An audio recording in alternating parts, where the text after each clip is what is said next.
Well, hello. I wish I was with you in Seoul. I love Seoul. But at least I'm here in this way. I'm glad to be able to talk with you today. I've been asked to speak about artificial intelligence and how it's going to affect our lives in the future from about 5 to 25 to 50 years into the future. Actually, they first asked me to talk about the immediate future, but that's too hard. There's a lot going on right now. There's a lot of crises.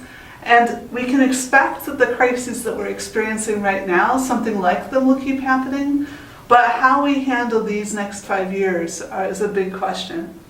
But first of all, let's talk about artificial intelligence itself. You know, that we already have artificial intelligence. It's not just in the news, it's everywhere. And you say, well, where is it? It's everywhere. It's on the street. It's in your phones. It's watching you from the cameras. It's helping you sound smarter and look smarter. All right? Before you believe that's artificial intelligence, let's talk about intelligence itself. What is intelligence? Well, intelligence is just the capacity to do the right thing at the right time. That's a definition we've had since the 19th century. It's the way, when we first were thinking about how to tell if animals were intelligent, that's when we started having these kinds of questions. So you're transforming perception, your sensing of the reality, into what you do next. So that's intelligence. And once you understand that, then artificial intelligence is easy, right? Artificial intelligence is the subset of all the things that are intelligent that somebody deliberately made, right? It's an artifact. The A is for artifact. It's not something scientists discovered on Mars or dug out of the ground. It's not another species. It's something we've built, all right? And so it helps us to do what we want to do by using artificial computation, by putting computation into a digital artifact, like my laptop. Okay?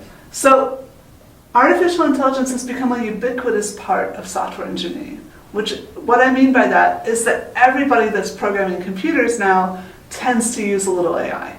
And that's going to increase. It's going to get to the point where everything is being built, co-built, using artificial intelligence to help us get the code that we want. So everywhere that you have digital technology, you also have AI. Okay. So this is my outline. I've already started talking about definitions, and then I'm going to talk a little bit about the past, because if we want to think about 50 years in the future, it helps us to think what happened 50 years ago. And I can't believe that I can remember what happened 50 years ago, but I'm that old now. Okay, so we'll talk about that. Then we'll talk mostly about the future, and then I'll make a few recommendations. Okay, so the definitions, I already gave you these two. But there's a tricky word here, this deliberately built part. So what does it mean if you've explicitly decided something, or that you've deliberately done something? It's interesting, it's not all of human intelligence is stuff that we're conscious of. Not everything we do we can control. I don't know exactly how I choose which words I say. I wrote the talk. I have some idea of how I choose my topics, but I'm not thinking of the phonemes. I'm thinking a little bit about the language, right? So the explicit and deliberate is what we call the parts of human intelligence that we can talk about, okay? And it's not all, it's some. And you might reasonably ask, well, why don't I have total control? Why can't I stop myself blushing when I'm embarrassed, right? Why can't I stop hiccups? So these questions are quite sensible questions. And to understand the answer, well, there's probably multiple answers, but this is one part that's most relevant to AI. I told you before that we're transforming information when we go from the current context into an action. So when we do that, we perform computation. And computation isn't magic, it's a physical process. Information is a physical thing. It's represented in your brain, in the energy in the air, in the bits in the computer. Okay, well, the bits are probably mostly here. Actually, this is probably intelligent too, the screen. But anyway, not very. So it's a physical process. That means it takes time, energy, and space. That's why you have to plug your computer in. That's why you buy more RAM for your computer or more disk to store in, right? Modularity, the breaking up of a problem into subproblems, is one of the ways that we make it easier to do computation. So the fact that it takes time, space, and energy means we'll never know everything. We'll never think of everything. There's never going to be a perfect magic algorithm that will give us omniscience, right? It won't give us perfect knowledge. So modularity is the way that we tackle really large problems, and we reduce the scope so that the pieces are easier, more tractable, right? So the deliberate conscious parts of human brains are really useful for things like communicating, like this, right? And for innovating, for planning, for navigating. Rats use them mostly for choosing where they're trying to go, right? But it's also not what we do best in many ways. It's slow, it's error prone. You are, well, you know this. You use pieces of paper to try to do math. We think, oh, math is really intelligent. But we're bad at math. We make mistakes at math. We're much less likely to make a mistake at recognizing whether we've seen a picture before, right? Or at balancing. I'm not going to fall over, hopefully, during this entire talk, right? So there's a lot of things that we do that are not conscious, and the subset we have, because we're doing online computation then, is relatively slow and error prone. So how is it that we get to do anything, given that there is this cost? One of the things that we do is we find guesses, we find shortcuts, we find things that work by stumbling on them, by doing trial and error, and seeing, oh, that really worked well. I'm going to try to remember that for next time. And in fact, you don't even try, you do. You find yourself in the same context, and you start doing the same thing, whether or not you consciously remember that worked last time. So that kind of thing, in artificial intelligence, we call that a heuristic. It's a guess. And one of the things that happens when we make innovations, when we bring something new in, is that we can, sometimes those heuristics, which were not thought all the way through, can fall over, okay? And so when we try to understand, when we bring a new technology, how is that affecting our society, one of the things that can happen is stuff that did work before can stop working just because people have a new idea of how to get around it, right? So when I think about disruption, there's one disruption that right now I'm personally most worried about. And you can think of a lot, I'm sure, but this is my new job. And so this is the one I'm worried about right now. The digital world and artificial intelligence has changed a lot of how we govern and how we work together as nations. And so that's the thing I'm working on a lot right now. All right, so what is governance? Again, it's the explicit, deliberate way that we regulate. Okay, what is regulation? A lot of people think regulation is this bad thing. It's like when governments try to stop companies from doing things. No, regulation is the means by which you perpetuate yourself into the future. Like breathing, right? Breathing is you regulating the amount of oxygen you have in your body, right? So governance is a subset of all the regulation. We have a lot of ways that we keep our companies going forwards, or that we keep our society or our family going together. But sometimes we find it useful to have a set of laws and to have people to enforce laws just to make it a little easier to keep things going forwards. This is modularity again, okay? So when you innovate something, well, first of all, you may have to govern differently because of an innovation. But secondly, regulation doesn't stop innovation. It's the thing that allows society to keep going. Most regulations involving technology are actually about putting lots of money into the technology sector. The governments think it's a good idea to have a strong digital economy. So innovation needs regulation to thrive, and regulation needs investment. You're not going to get that unless you work hard on it. Okay, so that was definitions and a few other ideas. Let's talk a little bit about the past. I've chosen 1970. Actually, New York looks a lot like this now. I was living in New Jersey recently. It's pretty much the same. And that's sort of my point. We have artificial intelligence now. We've had it since the 1950s. And actually, Alan Turing, one of the innovators of computer science, wanted to build artificial intelligence back in the early 20th century. And that was one of the reasons he started thinking about how to do computation. IBM, the exact company that's still alive now, helped Hitler when he was organizing the Nazi programs, processing and stuff. And we talk about data now. Well, the Netherlands lost a higher proportion of their Jewish citizens during World War II because they had more data on their citizens, all their citizens, compared to Belgium. The Belgians were very disorganized, so nobody could figure out who anybody was, and they were safe, right? So the problems we think are new problems now have been problems we've had for a long time.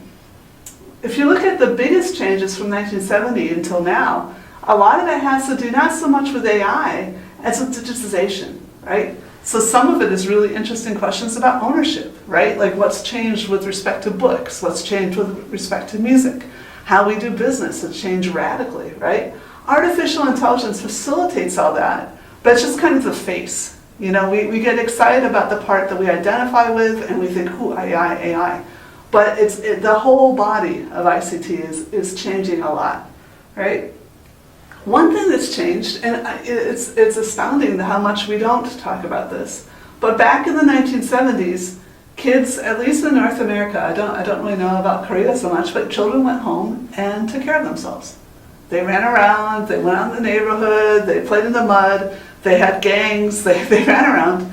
Now, children are micromanaged by their parents in quite a lot of countries.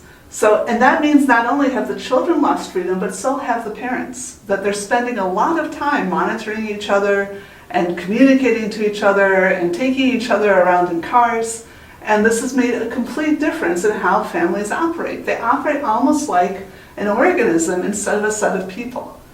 That is one of the things that biology tells us will happen when we have more communication. So again, this is almost more about having mobile phones than having AI. Right? But I mean, that's just one thing I picked out of another random few things. It's not totally random. Computer games, you can think they're good or bad. A lot of people think they're a new form of art. They started in the late 70s, I remember, and people used to play computer games in class in the late 70s too, the little bleepy noises. We almost apparently wiped out child pornography, then with the digital, it spread again. It's harder to control things in the digital world. On the other hand, 4 billion fewer people are in extreme poverty, were in 2015 than were in 2000, right? 4 billion people, that's incredible. Now, unfortunately, the reason I said were is because of the pandemic. So that changed the economy for a lot of people, and something like 2 billion people have fallen back into food insecurity again. Hopefully we can get on top of that a lot faster than we did before. But generally speaking, we all have longer life expectancies on average. So this, there's just amazing advances, not all of which are digital, but a lot have been influenced by digital. For example, how much faster we solved the human genome than we expected to because of artificial intelligence helping accelerate the search process to figure out what the genes were doing, right? One thing I want to focus a little bit about is, again, because of this digital governance question, the point that we have increased amounts of transnational business, both illegitimate and, of course, legitimate. And one of the problems with that is who should be taxed, right? Transnational regulation of digital companies has been a big issue. But I think we shouldn't just pick up on digital. I think also pharmaceutical, finance, there's a lot of transnational companies. Why do I care about this? Well, this is a graph, and it's American data. One of my collaborators, Nolan McCarty, is one of the experts in this area, and it's from one of his publications from a few years ago. It's starting in 1913, and the dark gray line is the amount of income that the top 1% of Americans, if you think of all the income the Americans got, the top 1% richest got about 18%. Back in 1913. And then the lighter gray line is about how politically polarized they are. And in America, because of the very ancient and I don't know what to say, historic, archaic, but democracy we only have two parties. So this is measured basically about you're politically polarized if the two parties can't work together. And what you see is that there was relatively high, here's the numbers over here about polarization, relatively high polarization, at the same time you have relatively high inequality. This is about income inequality. We think it's probably wealth inequality that does a lot of the work. Okay, so what is going on in 1913? Well, America has just stopped allowing you to sell tax, and so they introduced the income tax. So we now have this statistic for the first time. But before then, there had been an increase already of inequality and also of political polarization, and it was getting harder and harder to govern. And you can read people talking about this in the late 19th century. And then what happens here is World War I, which destroys a lot of value and kills a lot of people. And then there's sort of this recovery, and then there's the financial crash of '29. Then in America, the elite and the proletariat, there was enough of the elite, they agreed with the proletariat that this is enough. Enough is enough, there's been enough destruction. And so there was the New Deal and FDR. And they came together, they reduced the political polarization, and they were able to bring the inequality down. And there's this period of stability. So you can see why I'm talking about this over here since 1978, right? So why do we care? It's because if you have fewer people that have more power, you get chaos. You get chaos like World War I and World War II. In the late 19th century, we think the reason that you had this increasing inequality was because when you make technology innovations that allow fewer people, that allow, basically the innovations reduce the cost of distance, then that allows fewer people to just win, legitimately win. You just can have more customers if distance matters less, right? Because you can sell to more people. It's pretty straightforward. So those were the people, news, oil, rail, telegraph, that were getting money back then. Now it is digital, it is also finance and pharma, as I mentioned. Oops, sorry, wrong direction. So inequality can lead to regulatory capture, which can increase inequality, as you see happening in some of the OECD now, although some countries like France have gotten on top of this. A lot of people say, what happened in 1978? Because what's usually talked about in 1978 is that was when the wages stopped following productivity, and so it's called the Great Decoupling. And I like showing this graph because it shows that there was a period of coupling, right? And so I told you what happened in America, but in 1945, it wasn't just America or Britain, it was the world sat down at something called the Bretton Woods Agreement and decided less international wealth extraction. And then you had this relatively stable state for a long time, until about the collapse of the Soviet, well, it isn't the collapsing yet in '78, but the economy has stalled. So my belief is that we should be talking about what happened with the great coupling, right? And how do we get back to fixing these kinds of problems with regulation, with transnational regulation? Okay, so now you have an idea of how my brain is working. Let's talk a little bit about the future. And I'm going to talk about three different things. What are the limits of what we can do with AI? What would utopia look like? And what would dystopia look like? Okay, so limits. The limits have been agreed. Speaking of the OECD, but it's not only the OECD, actually more countries in the OECD signed up, and also the G20, including China, have signed up to the principles I'm about to show you here. Artificial intelligence is supposed to benefit people and the planet. Sustainability is absolutely essential to keeping it to the place where we can benefit people. So we agreed, it's not that we're building AI so that it can go off and have some kind of alternative existence or something. The point is that we're thinking about development and well-being of humans, all right? We need to design AI systems in ways that respect the rule of law, human rights, democratic values, and diversity, right? We are the ones who design AI systems, right? We decide what's a legal product and what's not a legal product. And so when people say, oh, artificial intelligence introduces opaqueness or creates difficulties in regulation, no, that's rubbish. You could create, any business could create an opaque process and could throw away all their records. It would be harder for them to self-regulate too. But it is perfectly possible with digital artifacts to keep track of how the system was built. And what this is saying is that rather than changing all of humanity more than we need to, we do need to change a little bit our laws because definitely we've changed the technology.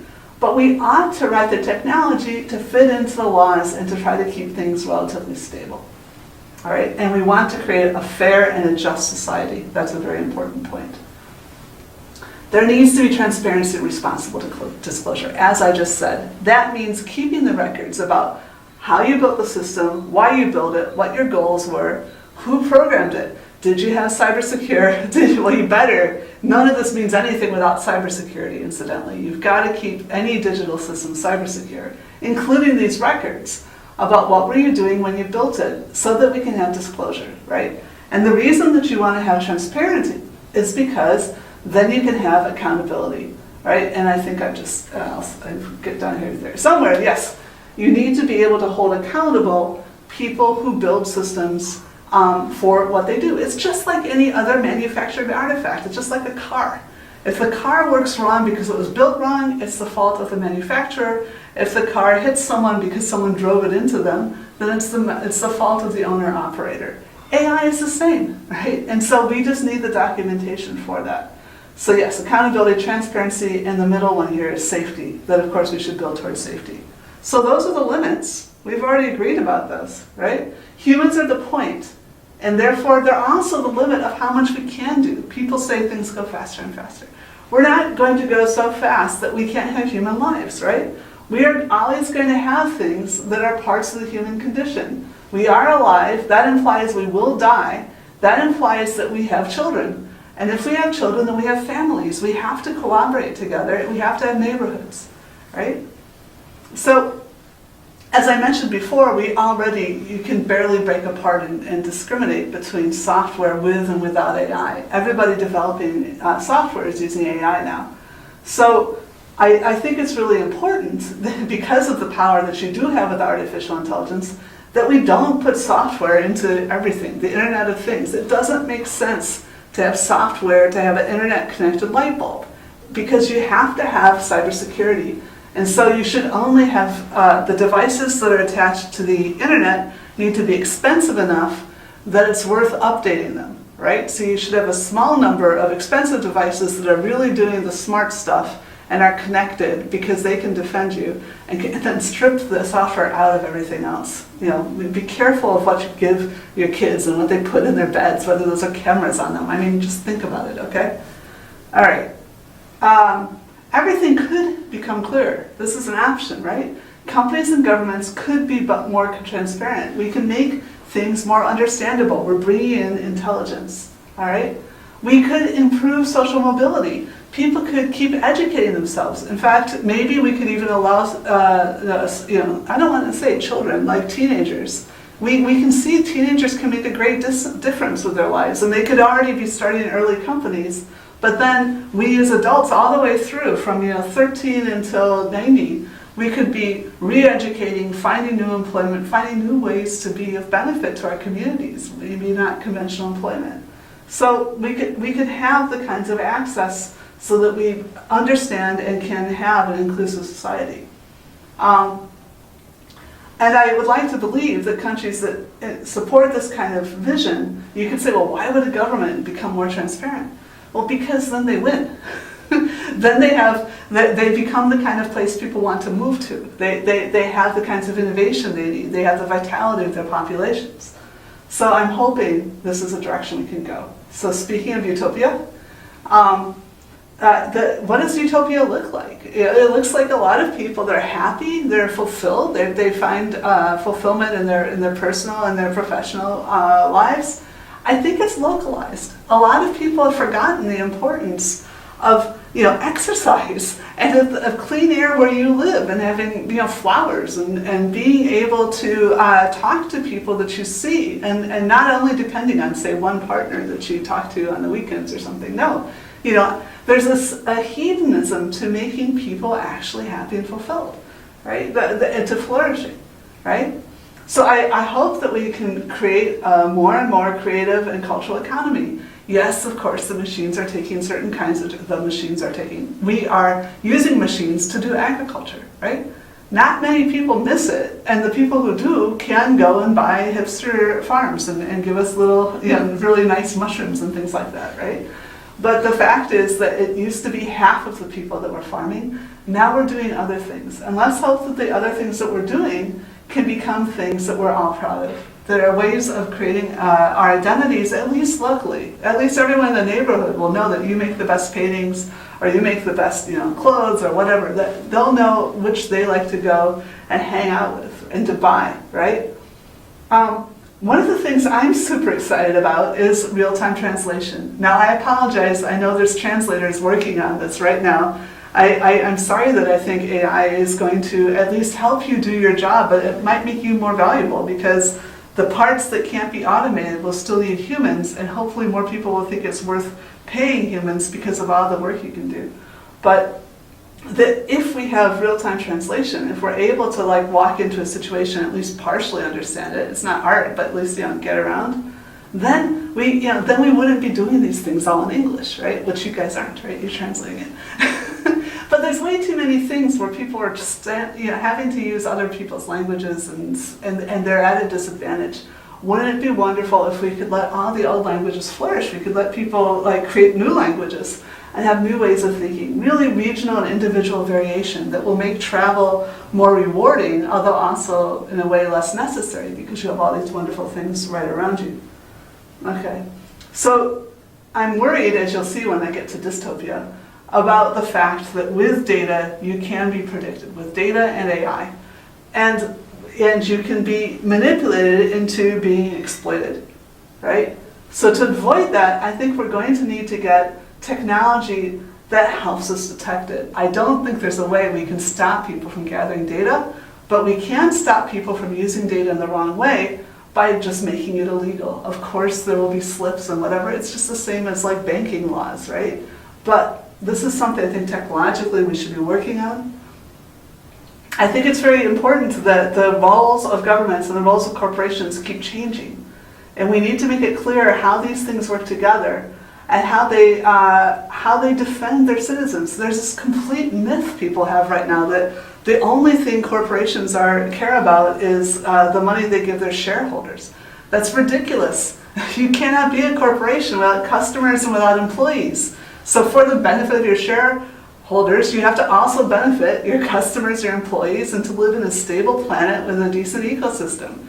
Everything is connected, right? So we need the corporations as well as the governments to be defending their citizens, or for the corporations, the customers and employees, right? They want to see these people's right to flourish, to innovate, to have freedom of thought so they can innovate. We need to see these different kinds of heterogeneous, differentiated organizations working together to try to keep people safe, all right? And also to limit each other's corruption. Yes, of course, sometimes governments are corrupt and sometimes corporations are corrupt. We use these different systems to help us catch the problems. All right, so citizens have to engage with their responsibility. You can't only expect the governments or the corporations to do this if we don't hold them for it. So vigilance is the cost. You can't just sit around and play computer games. You can do that a lot, but you need to also be taking care of things like sustainability. Okay, that would be utopian. That we would still have to work, surprise, but we would have a really nice and interesting life with cool neighbors. Okay? Dystopia is, like I said, it's not that different. Right? Things don't change that much just because you have AI. We've seen micromanagement. We've seen the misery that can happen when you're afraid to express yourself, when you can be killed arbitrarily, right? We are seeing it right now in Syria, right? But we have seen it in the recent past with, under Stalin and with the Stasi in East Germany, right? One of the things I worry a lot about is that, and a lot of, I mentioned earlier the Nazis, but there was 120 mass killings in the 20th century, right? Stalin and Mao both killed more people than Hitler did, right? And the idea that some lives don't matter, and what I worry is that people think, that some important people think that because they have AI, they don't have to worry that much about how large the population of the country is, right? And that really, really bothers me. So people have shown, again, historically, and I'm worried that this could be a future for some countries, that they'd rather have an easier to control but fragile power system with a homogeneous population. And then they get rid of the people that are different or troublemaking. Often academics are the first ones against the wall. Actually, we're total troublemakers.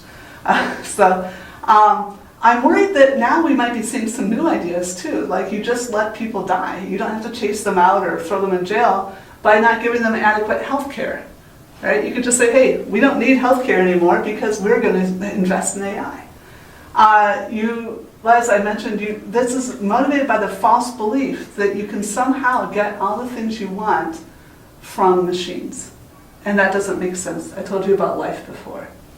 So in this context, we lose diversity, we lose creativity, we lose innovation, and we become more vulnerable to the kinds of challenges that we're trying to cope with right now. Right? Destruction of the ecosystem would lead to an ever shorter lifespan. When you have higher infant mortality, your state will fail. Your people will not be happy. So this stuff matters. All right, so having said all that, I'm back to the very end, the recommendations, and I think you should be unsurprised that my recommendation is we should go for Utopia. Okay, not dystopia. When there's a change, when something, this is a landslip, when something changes, you get this bare dirt, and then the next thing that happens is you get weeds, right? And they're kind of a monoculture, because they're simple, but they have shallow roots. But they at least hold the dirt together, and then you can build something more interesting, all right? You can build something rich and well-structured. And I hope this is where we're going to go. You can't read that, so I have to move that over. Okay.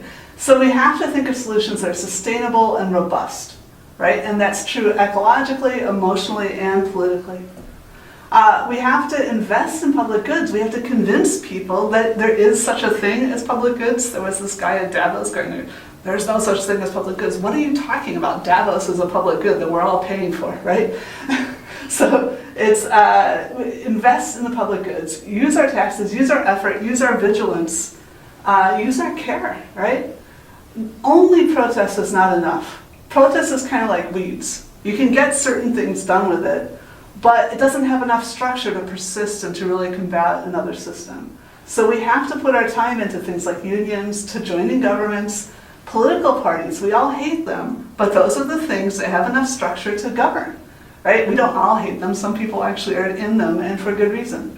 And I think there needs to be a more cooperation between businesses, that thinking about guilds and then negotiating, just like the countries of the EU have brought together the kind of power that previously you only had in like the Soviet Union or the American.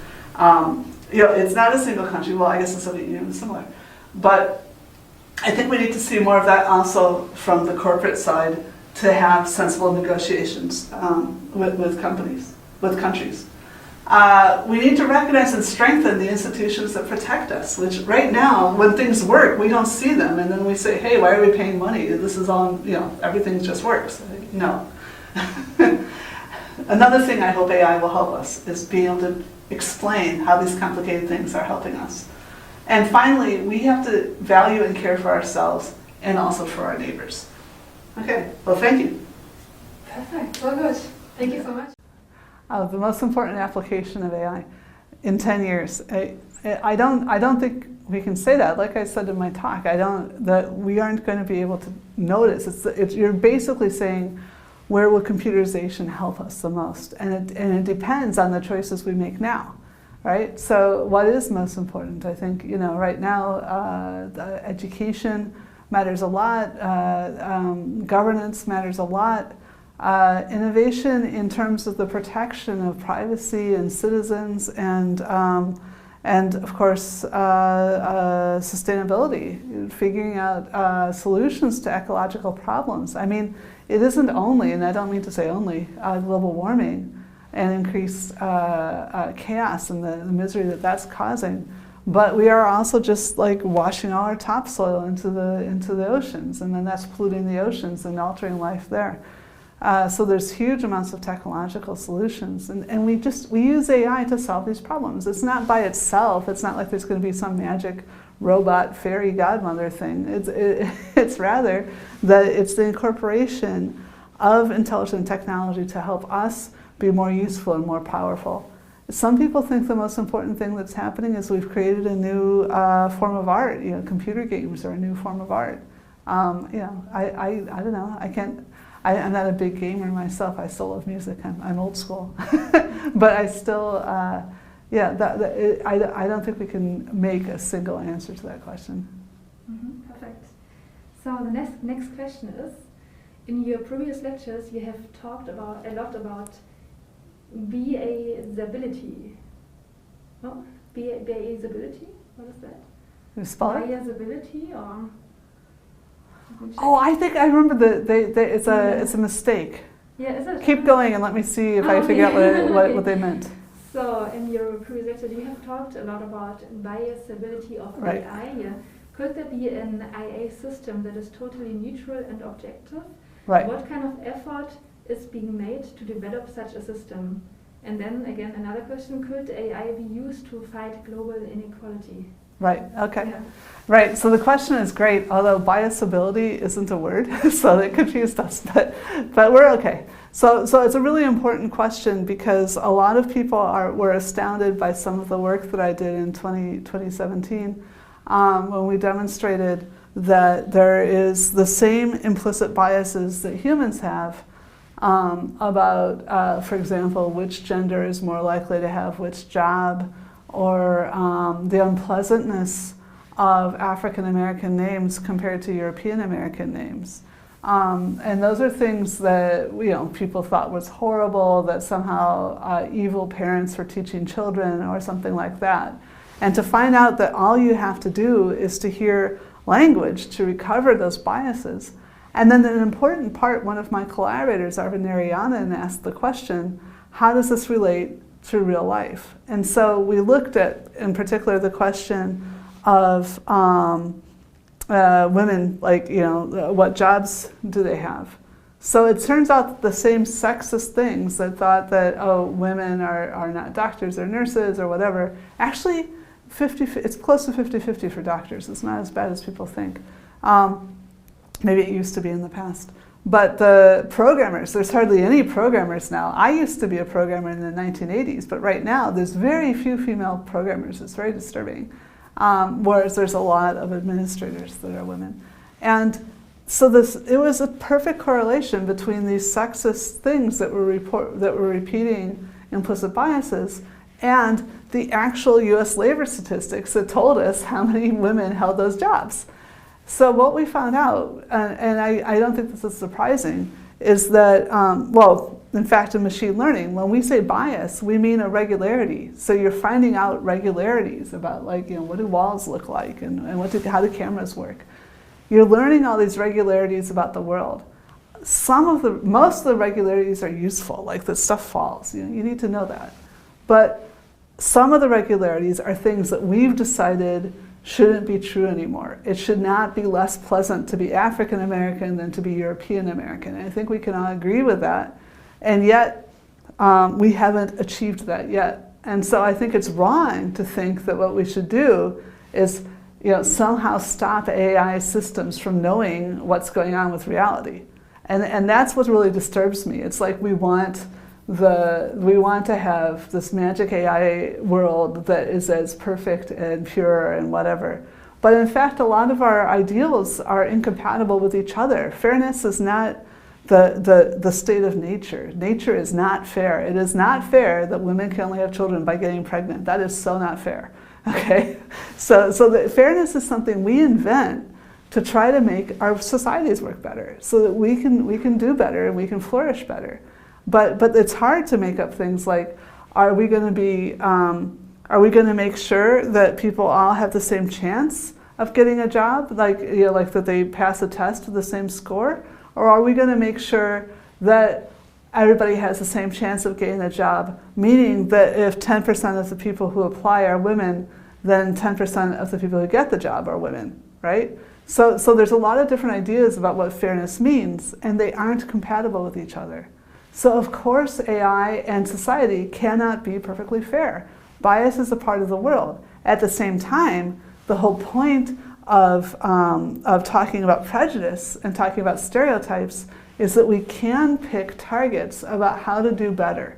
so we can continuously try to improve and be more fair and help more people flourish. And for that, yes, artificial intelligence can help us. It can help us remember the things we wanted to do. So here's a story.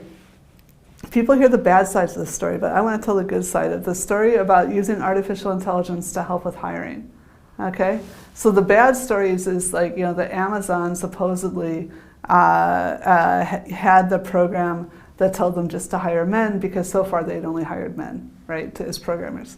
But I don't even know if that program ever went live or if it was just some piece of software they once developed using machine learning and that story ran away. But the point is that real HR companies have been using AI to go through these giant stacks of resumes that get sent to them and find what they were really looking for. They could say what criteria they wanted. And so they're finding that they're getting a more diverse shortlist than when they had humans flip through a giant stack. Because we can't help our biases. We can work hard to. We can, if we're conscious, try to make a better world, right? So if we're sitting down and we have a shortlist, then we can think, okay, am I being prejudiced here? I'm going to work hard.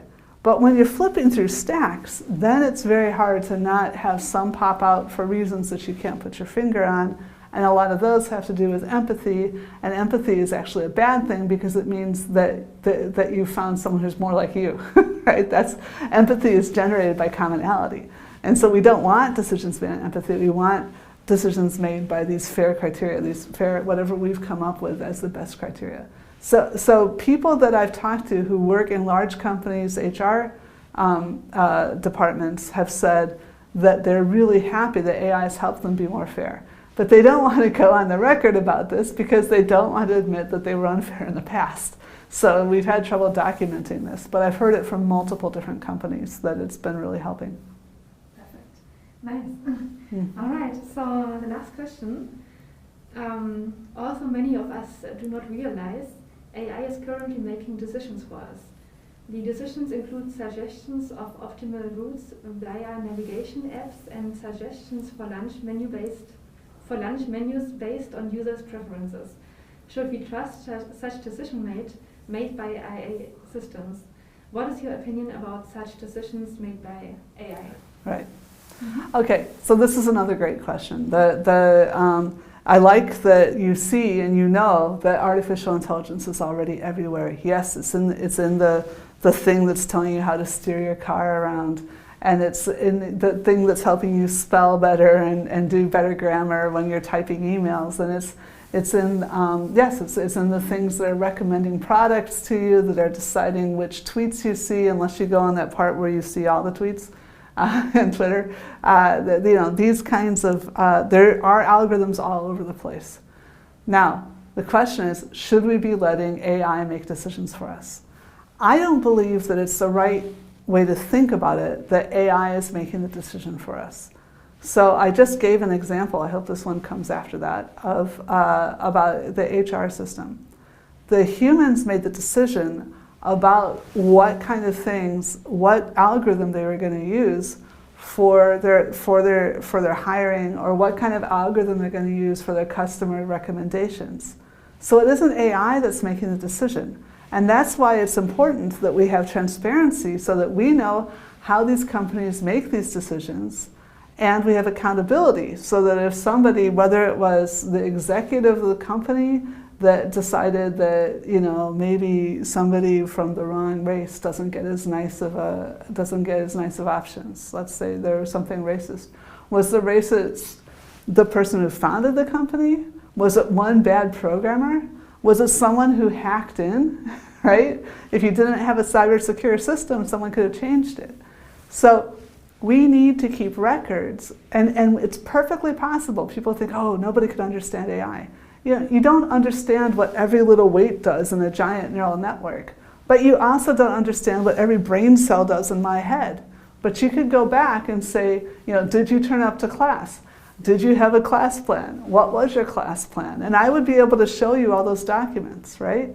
And that's when we go to a bank, we don't audit the brain cells. We audit what were the bankers doing? Where did the money go? What were they deciding? The same thing for AI. We can say, Who made the decision for how this program ran? How did they test it? Did they follow best practice? Did they avoid worst practice? Just like any other manufactured artifact. So no, we shouldn't trust AI. No one needs to trust AI. What we need to do is we need to make sure that we have good, accountable systems whereby we can check that it's being done in a way that we find to be ethical.